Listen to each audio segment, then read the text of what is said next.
Guys, it is Lanikia, and I'm coming to you with a new edition of What Happened on the Soaps. This is for General Hospital.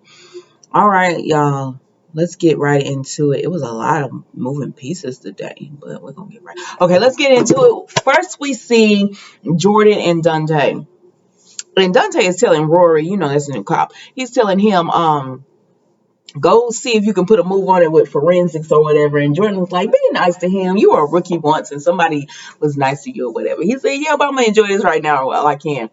So then he and Jordan go into the interrogation room and they talk about Trina's case. And they're just like, now, this girl was set up because Jordan says, I have a conflict of interest. And he said, what is it? He was like, Trina. And she says, I know that's Josh, my stepsister or whatever. Stepsister? Is that a stepsister? I don't know how they doing. He calling her. But anyways, he's just like, but Wicco, it's all good and cool. I don't have I'm not lead on the case or anything. And she said, no, it's me. Like, I don't believe Trina did this. He doesn't either. They're looking at the evidence and they both know that Trina has been framed. But before they go into the interrogation room, the DA comes over and she's like, the prosecutor, and she's like, I need all the evidence y'all got because she's gonna nail Trina to the wall is what she pretty much is gonna do. And they said, why are you taking such a personal interest? She said, because it's revenge porn. She's just out to make a name for herself and everything. So Dante and Jordan are like, we have got to find evidence that Esme did this because they know Trina did not do this. Esme did this because Jordan said, listen, she really came in here very forthcoming because she really was like, I didn't do this. She was like, she gave up the phone and everything because she was like, I didn't do this. Here, you could have anything you need. And so they were like, yeah, she's being framed, but we got to figure out like why, like we got to figure out a way to nail this. So they get the forensics from Rory. He comes in. Now he listening at the door because I think he a little sweet on Trina, right? So he listening at the door and they say, oh God, this is not good.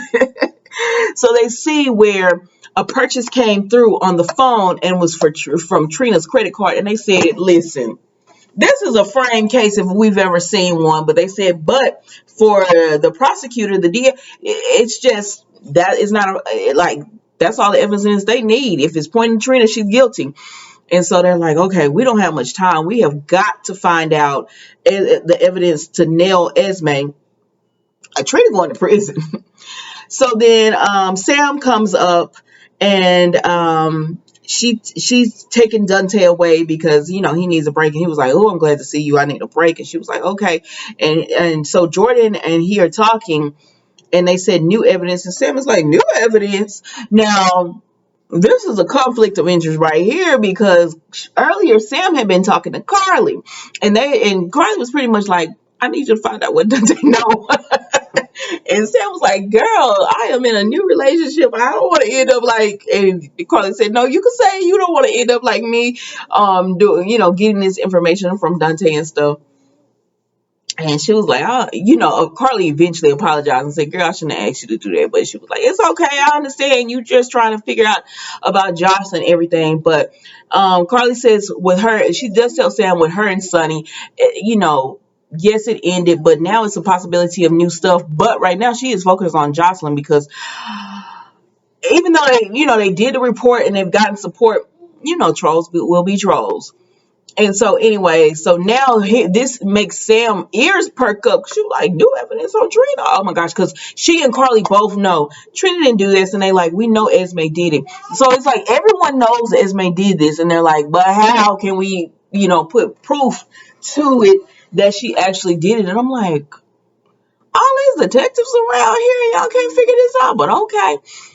But like Jordan said, don't underestimate Esme because she is overly confident and usually they make a mistake. But she said with Esme, you only get one shot at her. So you have to make sure the information is all lined up and together. So that's pretty much what it is. And so that's the end of Jordan and all them, because Rory has that document that shows that, additional information against Esme. I'm sorry, additional information against Esme. And I'm just like, a blind man can see. Sorry, blind To say that about, yeah. But anyways, someone can see that this is all going towards a frame job for Esme. But I mean, if it's evidence, it's evidence. All right, so then we go to, where do we go to next? We go to Windermere. So as a matter of fact, we go to Ava and Trina. So Ava and Trina are talking. Trina comes in and she's working, and she tells Ava, "I'm here to work." And Ava was like, "Oh my gosh, I didn't know." She said, "What, you thought I was gonna be hiding?" She was like, "Nope. Cam and Joss support me. You know, people who love me support me. I'm not gonna hide away." And Ava was like, I'm glad to see you here, and I'm happy to see you here."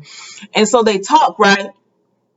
And she said, and she tells her that about Nickolas and Esme living at Windermere now. And Cameron, I mean, Trina was just like, "Well, it is what it is. I don't even care no more." But they living there, or they back together now? And it was like, no, from what I see, they're not back together, because Spenser keeps saying he needs more time. He needs more time, and and so then we see that Ava is just telling her that she was upset that they had moved in because Nickolas did that behind her back. And Esme said, "Are you and Nickolas good?" And she was like, "No, we're not good right now," or whatever. And she tells her they're living in separate bedrooms. And she said, that sounds like what Esme and Spenser wanted is for you two to break up, and you're letting them win. No, don't let them win. You go back and you make up with Nickolas, and don't let Esme control your relationship or whatever. But she does tell her, I mean, she living there because it's kind of my fault because I did have Sonny go after her. And she was like, Ava. Ava was like, what? That girl wasn't scared of Sonny. She wasn't.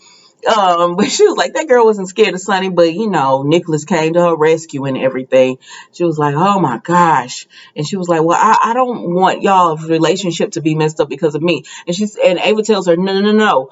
We had issues, but like there was things before, and one of the things is him, making a decision on Esme living there without even consulting me. That's the real issue here, or whatever. And then she tells Trina, like, if you don't want to, be the person that monitors Spenser, I can get with Scott and he can do his restitution somewhere else. But I mean, it is what it is. Trina don't care. She doesn't care. She can't stand Spenser or whatever. She just hurt that like he was so quick to believe Esme over her, even though he knows the type of person that Esme is versus Trina, but he was so quick to believe her that she don't care. She don't give nothing about Spenser anymore. So so Trina tells Ava, go ahead and go home and be with your husband, and don't be I like Ava and Trina's relationship, but she tells them, go on, be with your husband, and don't let Esme win or whatever. And she was like, because she did tell Trina, Sonny and I look at you like a daughter, and she's framing you. And then she did that to Joss and everything. So she was upset about that. But Ava went on home, like Trina said, and so when she goes home, Spenser comes in because he needed to speak to Ava about having Trina not be the person that supervises him during his restitution. But Trina is there because, remember, she sent Ava home. So speaking of Spenser, now he's came from Windermere. Now in Windermere, Nickolas goes into a room and into the living quarters, and he sees, his favorite drink, his favorite little snacks all laid out. And he was like, Ava, you know how to treat a man or whatever. And Spenser came out and he said, Ava not here. She told me to tell you she working late. He was like, oh, well, thank you, son, for doing this. And he said, I didn't do this. And here come Esme. Now, Esme, I like you. Don't make me not stop liking you. But here comes Esme. It was me who did it. It was the least I could do. I was like, girl, you been killing me. She been killing me. I said, okay, Esme, with a little soft-spoken, wilted and sad voice, but okay, girl. But she tells Nickolas, it's the least I could do for blowing up your life. And, he telling her, Esme, it's not your fault. Like, what's going on between Ava and I has nothing to do with you, and we're good. Like, nobody's going to come between us or anything. So then Alexis has arrived at Windermere. So Spenser goes out when he and meets Alexis at the door, and so they're talking, and she was like, "Have you made up with your dad?" And he said, "Hardly." And I said, "I thought y'all was getting closer. What is going on?" And so I guess he in the hallway spilling all the juice to Alexis. So when she comes in, she's like, "Nickolas, this is why you've been hiding from me." And he was like, "I haven't been hiding or whatever." Now here come Esme. Now see, girl, I like you. Don't make me not like you. Because Alexis didn't do nothing to you. But she talking about, "Oh, Alexis, it's good to see you doing so well." I'll be like, Esme, now stay in a child's place. Because she's just 18. But Esme be throwing them little shots at adults. And she was like, "It's good to see you doing so well and everything." And Alexis was like, "Yeah, when I had y'all for Thanksgiving." She was like, "Yes, and the Invader is doing quite well with the story you did of Joss and Cam, and then all the information about Trina. You've really made the Invader, you really made the Invader go or whatever." And then Spenser is listening to all this, and he like, "I gotta go." I'm like, "What is going on with Spenser?" He's like, "I gotta go," and Nickolas was like, "We have company here. Alexis is here." And he says, "My aunt Alexis, know that I love her and I enjoy our one-on-one time." And he give Alexis a hug and everything. And boy, that boy can't stand Nickolas. But anyway, so he leaves or whatever. And Esme is like, I'm gonna leave. I'm gonna go out as well to give you guys some privacy or whatever. And Alexis just like, "Oh." So then it's just Alexis and Nickolas. So Alexis like, "Why do you have her living here? And do you have a long distance relationship with Ava?" And he said, "My relationship with Ava is not long distance." That way he said. She was like, "Yes, that's what Spenser said." And he was like, "It's not long distance." He was like, "Sonny threatened Esme, and she said she was terrified." And she was like, "That girl was not terrified, and you know Sonny not gonna do anything to that girl. What? Because he had a little chat with her or whatever. You know he not gonna do anything. Stop it." And she said, "But that's not what I came to talk to you about. You got this bleeding heart, and you just believe in everything that Esme is saying or whatever." But anyways, that's not what she came to talk to him about. She came to talk to him about the way he's handling Spenser. She says, "Your father was tough or whatever, but you're going down the same path." And he was like, "I'm nothing like my father." And she said, "I know, but that hole that you're trying to fill, that you could never fill because of your father, you have that distance with Spenser like that too, and you're doing it the wrong way or whatever." She said, "Now listen, I wasn't a parent of the year either, and it's hypocritical for me to give advice, but I'm giving you some advice." And he was like, I hear what you're saying or whatever." She was just telling him, like, you can't force Spenser to do stuff. You want a relationship with him, you're going to have to, like, take it at his pace and build that relationship with him. It's not going to be on your terms or whatever. But at this point, we see Esme at the door listening, because earlier, whenever Spenser left, she went out, right? And she starts talking to Spenser about, "Where are you going?" And he was like, I gotta go take care of something at the museum. And she said, "Oh, you want to see Trina?" And he says, "No, actually, I'm going to tell Ava that I don't want Trina supervising me." And she tells him, "Oh, remember," because he opens the door and all that. And she was like, "Remember, this is like a night we met, the sky and everything." And I said, "It's too much of a beautiful night for you to be walking around all lonely and stuff." And she starts reminiscing, and she says, "I'm going to be here by myself. I'm going to be here, but you don't want to be in a relationship with me." And he was like, "I'm not ready yet." Early tells her, "I'm not ready yet." But she feels better knowing that he's going to tell Ava he doesn't want Trina to supervise him, because she feels like, okay, so he's choosing me now over Trina or whatever. As I don't believe Esme wants Spenser. She doesn't want Nickolas either. Esme just likes causing pain. That's honestly what it is. So she listened at the door to everything Alexis saying, and it's going right up. And she's gaining all this information, and she's gonna use that to play Nickolas, who I don't know what's going on with him. Everybody keeps saying, like, you ain't got soft. Like, you can't see that Esme is playing you and everything. And that's what Carly and Sam had talked about earlier, that they were like, she has Nickolas and and Spenser on her side, and then Victor was one of the people who busted in as well when Sonny had grabbed her up for a little private chat, and they was like, she got Victor on her side. That could be real dangerous because he could use Esme for some real dangerous stuff or whatever. But it is what it is. I'm telling you, all these people thinking people using Esme, that girl, if they keep her on the show, that girl is going to be a force. Like, cause she's a little Harmony in the making. Cause Harmony, speaking of Harmony, but anyways, that was the end of like Esme and all of them. But speaking of Harmony, so Harmony was on the pier. And before Alexis went to Windermere, she saw Harmony on the pier, and she was like, "What you doing out here by yourself?" And she was like, um, she never really answered the question, and she told she was like, "Where are you going?" She was like, "I'm going to Windermere or whatever." But Alexis could tell that Harmony was shook, and Harmony was just like, I have something to, I'm just thinking. And she was like, what's wrong? She was like, tell me what's wrong. I've done a lot of stuff in my life. So you just have to tell me what's going on with you, and I will be able to help you. No judgment or anything. But Harmony can't tell her this because she goes to thinking back on the night she killed Neil. So she can't tell Alexis that. And so then Harmony gets a message from her phone, and she sees it, and you could clearly tell it really disturbed her. And so she tells Alexis, I gotta go. And Alexis thinks back to when Carly said, Harmony says she owes Nina. Alexis gonna figure this out. But anyway, so that's the end of those two. So Harmony goes to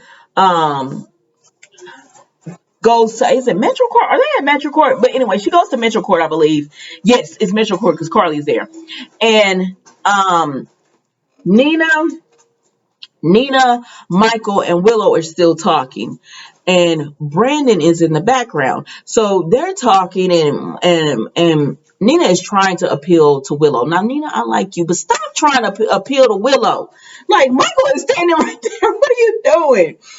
And so she's trying to appeal to Willow and say, like, listen, I didn't want to take it in court. Let's not go to court. And I'm like, please don't go to court. Like, literally, all y'all have to do is give Nina one weekend out of the month, 4 hours supervised. 4 hours supervised. What are y'all doing?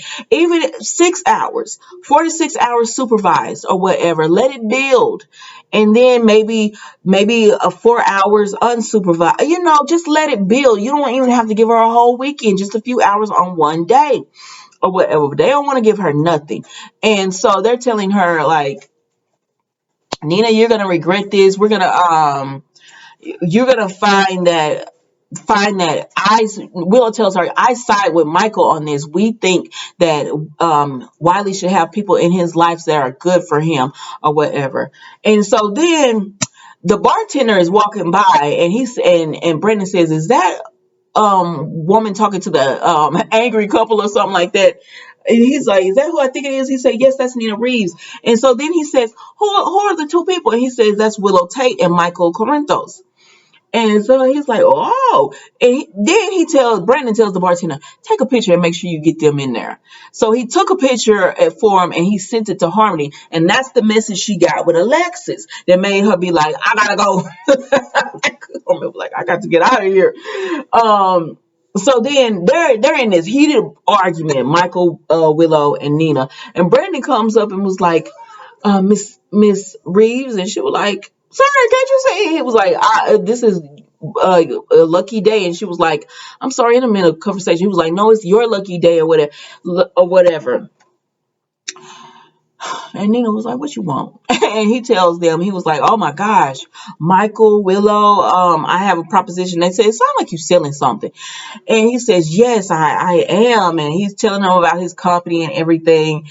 And so when he does that, Harmony comes in. She comes in. And Willow said, Nina tells him, we were in the middle of a private conversation, sir, an important private conversation. And Michael said, I don't do business at a restaurant or whatever. Make a appointment at Aurora or whatever if you want to if you want to talk and everything. And they're like, okay, we'll do. He's like, okay, I'll do that but he only agreed to that because Harmony texted him, you win. And so he was like, well, I'll do that. It was great meeting you or whatever. And so when he's leaving out, he tells Harmony, you know what to do, like to pay him and all that kind of stuff. It's a brief conversation, but you could clearly see they was talking to each other. So then Willow's like, Mom, do you know that man? And so at that time, Carly pops up in the elevator or whatever. And Harmony was like, no, I don't know him. He just said, pardon me, I was in his way or something. And then Carly was like, Harmony, what you still doing here? And she said, I thought you left. And she said, oh, yeah, I did. I came back. I was coming back to meet Alexis for dinner. But it looks like she's running late. I got to go. And Harmony jets off, and Willow is just like, what's going on? But anyway, so then Carly goes down to Michael and Nina, and Willow goes back over there to them, and they're like, and Carly's like, what's going on here? And Michael said, I'll talk to you privately. And Nina said, oh, no need. I'll tell you. I petitioned the court for visitation of Wiley as much as you get. I'm with Nina on this, though. Like, if you're going to give visitation to Carly, you should give visitation to Nina as well. And so Carly is just like, he doesn't know you. He doesn't miss you. Well, I mean, he wouldn't know her or miss her because y'all not letting her see him like that. I mean, okay, I know y'all like some Carly and y'all probably feel really great about this scene, so I'm going to let y'all have it. But she was like, he doesn't know you. He doesn't miss you and all that kind of stuff. And Nina said, she said, you were trying to fill a hole or whatever. And Nina reminded Carly, remember my daughter? Yeah, that daughter, or whatever. She said, I have as much right to him as you all do. And you're going to find out that I win fights or whatever. And so Nina started walking away, and Michael said, Nina, I'm telling you, this is gonna be ugly and you're gonna regret it or whatever he said. You're gonna regret it or whatever. Because you know they got that 5 article coming out about Nina, and he was like, the judge is gonna know the exact type of person you are. I'm thinking this is gonna backfire. I think y'all not thinking this through, but who knows what the writers are thinking. So then that's all with them. So then we see that Harmony meets up with Brandon on the pier. So she meets up with Brandon, right? And Brandon is like, oh, I knew you would come to your senses or whatever. And she was like, she's begging him, please leave my daughter alone. Please leave us alone. Just leave us alone. Why are you bothering us? I don't have any money. And he's like, you need to come up with my money. If you want me to leave you alone, pay. I'm like, sir, you would just keep coming back and keep coming back and keep coming back to this girl. Don't pay him, Harmony, with your crooked self. But she says, you're going to get exactly what you deserve. And I was like, see, I told you yesterday, this girl is crazy. You don't know Harmony. You don't know the real Harmony. You think I'm going to, you think I'm going to bluff her and make her, pay me money or whatever. Harmony will kill you. I mean, you read the file, sir. You didn't realize that, but that was General Hospital, y'all. Don't forget to like, comment, and subscribe, and I will see you tomorrow for a new episode.